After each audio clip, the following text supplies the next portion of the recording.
It was another primetime game for the New York Giants, but it was yet another loss. In this video, I'm going to talk about the game that just wrapped up between the New York Giants and the Tampa Bay Buccaneers, and the reason why the Giants lost this game, and the difference maker into what makes them the losing team they are, now with the record of 1-7 compared to a team that has a winning record like the Tampa Bay Buccaneers. If you guys like this video, make sure to leave a like, comment. What did you think about the New York Giants game tonight and just all around the league in the NFL? There definitely were some very interesting upsets, no doubt about it. Some results you didn't expect. And also, let me know, what do you think this Giants team has to do to turn it around? Do they need to make personnel changes? For me, I think a lot of it is fundamental. It is avoidable mistakes, turnovers, and penalties. Those are going to be the two things I really want to talk about mostly in this video because that's what ended up costing the Giants the most. And also, make sure to subscribe to keep up with all the videos that we'll be posting just this week and in general. I really appreciate all the support I've gotten recently. Last video about Steve Cohen and the Mets, all the new subs. Thank you very much. And if you have any other friends that'd be interested in some sports content, make sure to tell them so they can subscribe to. Definitely makes my day. Makes the Giants loss not stink as much. But let's talk about that Giants loss. You know, a close game, 25-23, and the Giants, they had a chance to win this game, a two-point conversion. You know, Daniel Jones going to the running back, Dion Lewis, and it looks like Winfield hits into Lewis, and what was really strange about that was the fact that the ref threw the flag, you know, because that was pass interference, and then all of a sudden they have to have a talk about it, and after discussion, they decide to take the flag off and say no foul.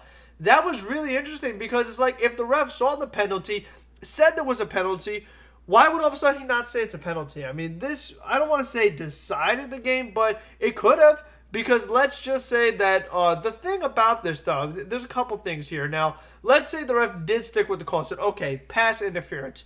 Do we trust that the Giants are going to convert the next try on the two-point attempt? That's not a guarantee. So now we're going to assume that the Giants convert. Now it's a tie game. So first of all, do the Buccaneers march down the field with 30 seconds left? Maybe not. But now you take your chances in overtime. Who do you want in overtime? Do you want Tom Brady or do you want Daniel Jones?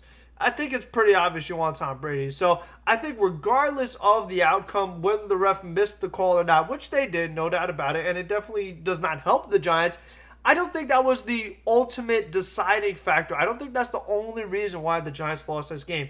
The reason why the Giants lost this game is the same reason why they lost the last game and way too many games in the Daniel Jones era. And the first problem is turnovers. Daniel Jones with 2 interceptions in this game.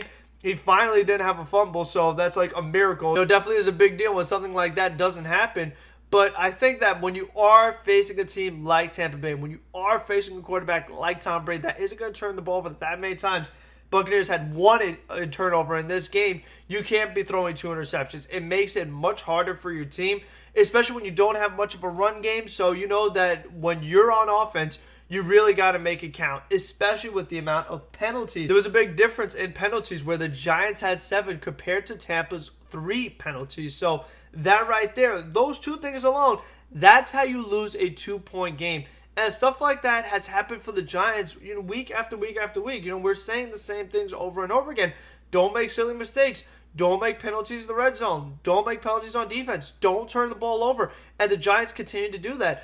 And it's frustrating because this is another game where the Giants had a lead, and they had a lead going into halftime. Looked like maybe they were getting to Tom Brady a little bit, got a couple sacks. Brady's getting rattled. You see him on the sidelines complaining, doing typical Tom Brady stuff. When things don't go his way, he makes a big deal about it, starts crying. So you have Tampa Bay right where you want them. And then in the second half, boom, Tampa takes over. Tampa's offense started rolling in the second half, and the Giants' offense was not doing much until that fourth quarter, that final drive, which definitely was impressive. That's one of the more frustrating things about the Giants and Daniel Jones is that you see the potential. Like, that's where the Giants, they show promise that there is somewhere in there that they can be a successful team.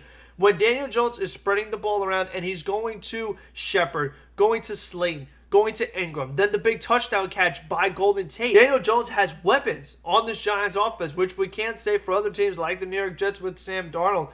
And just the fact that the Giants don't have a running game, obviously the offensive line still needs to be addressed. We know Will Hernandez was out, made a whole video about that. But it's obvious that those are still areas that the Giants have got to address because even when they did have a healthy Saquon, they really were not running the ball that well. So that is a bit schematic, and also has to do, again, with the blocking, with the offensive line. And we've talked about the offensive line for so long now with the Giants. And it does take time. There's not a snap of a finger. It's a collective unit. You need all 5 guys on your line to play well, be coherent, be in sync, don't have miscommunications, protect the quarterback, open lanes for the running back. That's the way it's supposed to work.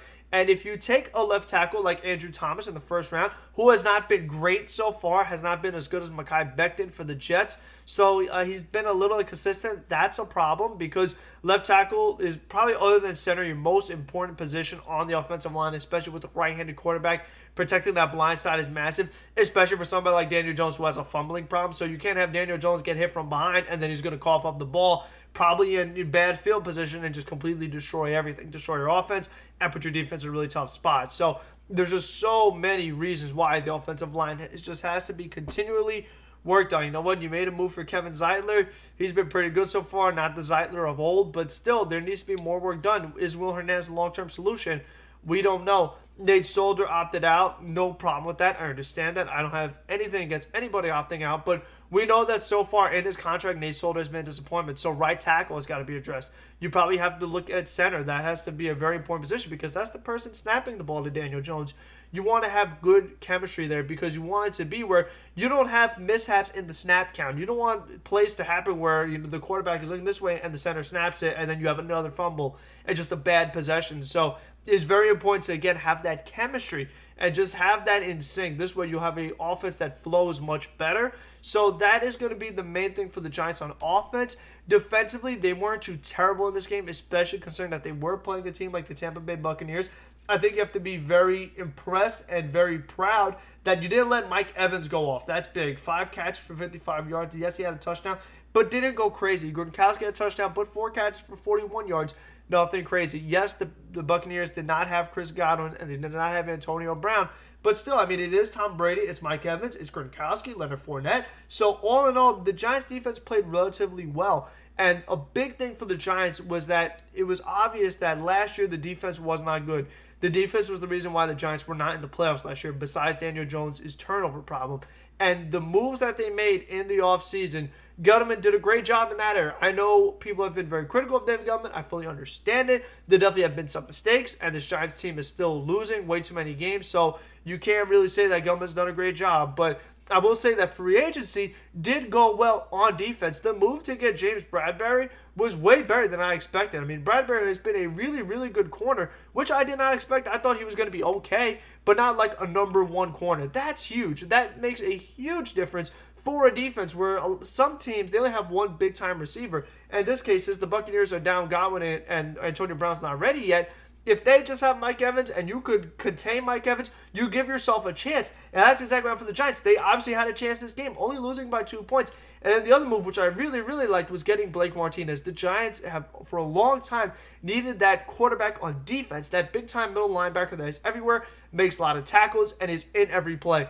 And that's exactly what Blake Martinez has been. He's made a major difference for this New York Giants team, but there still is more to be done.